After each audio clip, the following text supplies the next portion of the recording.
Today we're going to look at this new amplifier that's just come out for the LBX Morizo. This is known as the Beat-Sonic. First I'll start with a bit of a sound test so you can see what the factory system looks like, and then I'll walk you through an unboxing and a full installation process. So on to the sound test. You'll hear some pink noise in a moment. So this is what it looks like straight out the factory on the LBX Morizo. You can see that there's a bit of a dip in the frequency curve here, particularly around the high end and the mids.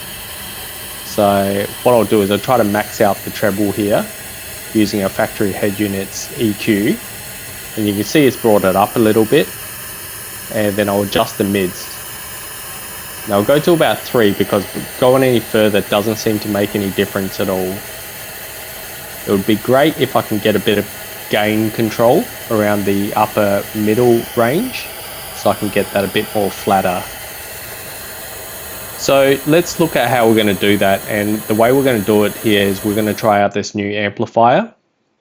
First of all, I'll start unboxing the Beat-Sonic unit so you can see what it looks like. So it's a pretty compact kit.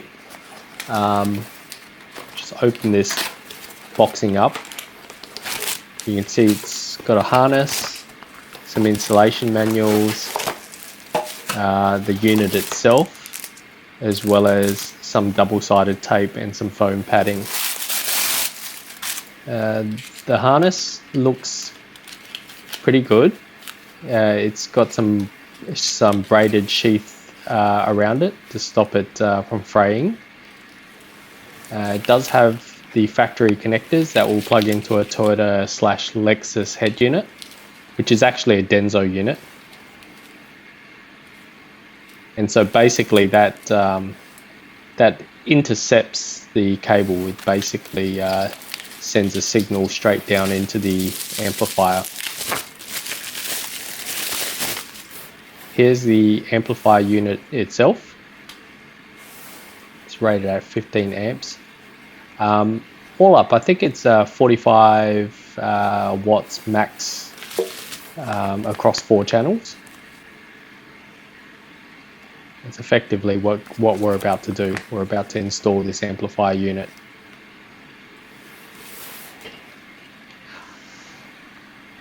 So onto the installation process.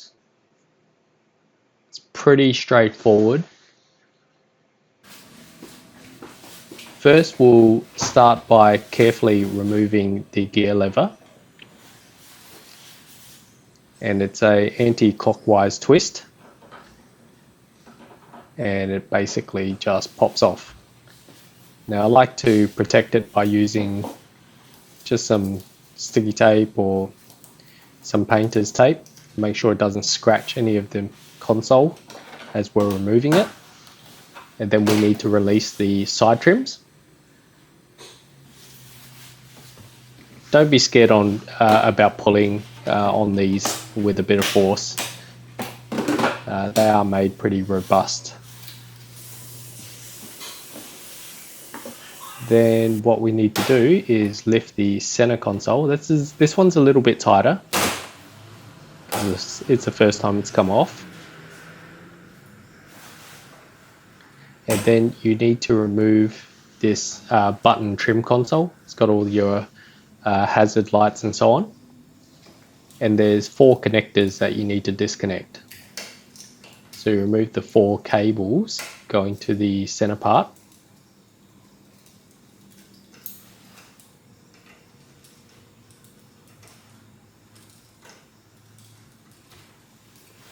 Okay, and it's completely off. And now you can remove the center trim piece by just pulling up. And then there's 2 cables underneath that need to be removed. Then put that somewhere safely. And now you can just pull out the phone holder tray, and that just comes straight out towards yourself. Very simple. Just 2 clips that hold that on. and then there's two connectors, one for the wireless charger and then one for the light, the illumination light. There is a bit of sticky tape that's holding that harness. You can just simply unwrap that, that electrical tape or sticky tape, whatever it is, that's holding that there.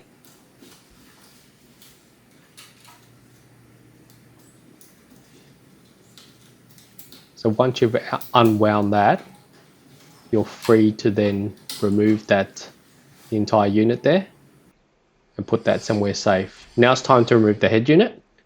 Now there's 4 bolts, 2 on either side, that hold the head unit. You can't actually see it. You have to feel around for it. So you need to use a 10mm socket with a short extension. And once you've removed those 4 screws, you're now free to pull the head unit out. Now it's clipped on at four sides, so once you free that up, the whole head unit should just lift out like that. There are a whole bunch of cables attached to it, so I suggest you have a cloth ready, and then make sure that you can now access the back of the head unit. Now what we'll do is we'll disconnect the 2 cables on top, so it gives you a clear sight of the 2 areas that you need to attach your harness. It's the black cable there, and this white-grey cable there. Trying to do this one-handed is a bit of a challenge, but we'll get there. So this is going to the Beat-Sonic harness, and then you need to do the same with the grey-white cable.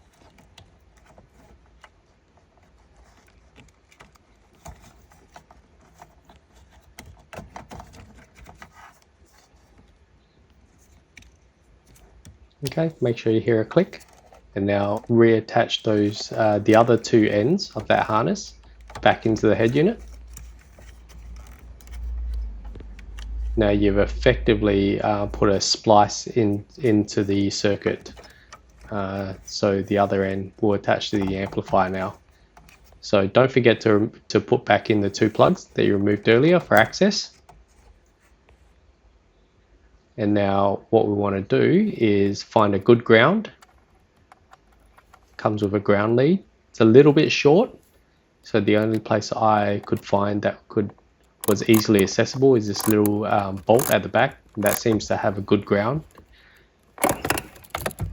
Okay. And then pull the harness through. In my case, I want to mount the amplifier inside the map pocket. Reconnect the 2 remaining cables into the Beat-Sonic amp. Okay, and now ready to turn on our system and make sure that we get a green light. So that means everything is working. And that's it. Reverse order in terms of reassembly. Now I'm just going to do a test of the new Beat-Sonic amplifier unit. We're going to start once again with some pink noise. Now I've set the gain pretty high, 95, so I can get a better upper and mid-range. Now it seems a lot flatter. It's not perfectly flat because we're still limited by our factory EQ, but it does seem flatter overall, so it means that we're probably, and the gain's being really helpful in terms of trying to level that out. And I've pretty much maxed out our factory head unit EQ. But we're going to give this a shot now and do a comparison. So here's some actual audio, I'll shut up now, of the factory system.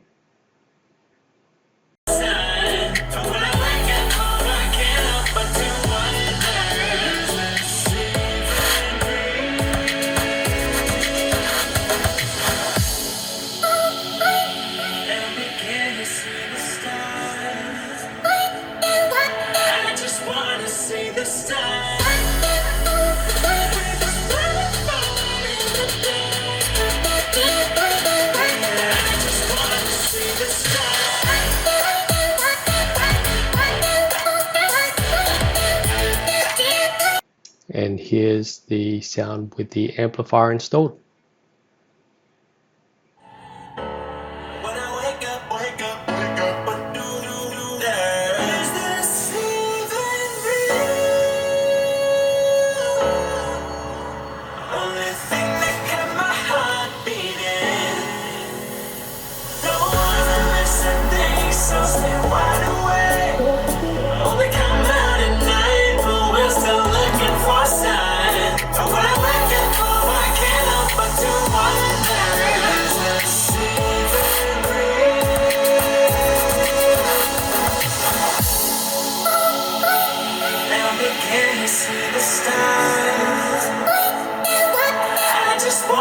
see the stars.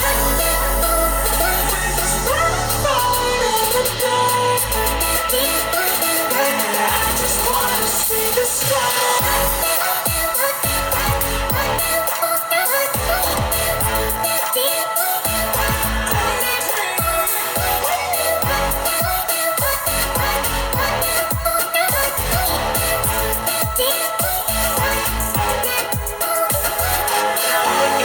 I can't help but to wonder, is this even real? So in terms of my final thoughts, do I think it's worth it? I think it is for the money. It's not too bad. I've changed out speakers on previous systems with the existing amplifier, and I haven't really got a great result. I think the fact that you get gain controls from this amplifier unit, I think that's really handy in terms of leveling things out. And it just seems a little bit more crisper and cleaner. It would be nice to have maybe another, maybe 10 watts RMS to each speaker. I think that'll be good. And I think the ability to add a sub would be nice. But I think in terms of for what you pay for, I think it's not bad. I mean, it's really, that little amp is only the cost of, you know, 2 premium 6-inch coaxial speakers. So I think make do with what you've got. There's some pretty decent speakers already in terms of Mark Levingston system. It just needs a little bit more just to bring it alive. I'm pretty happy with it. Anyway, thanks for watching. Cheers.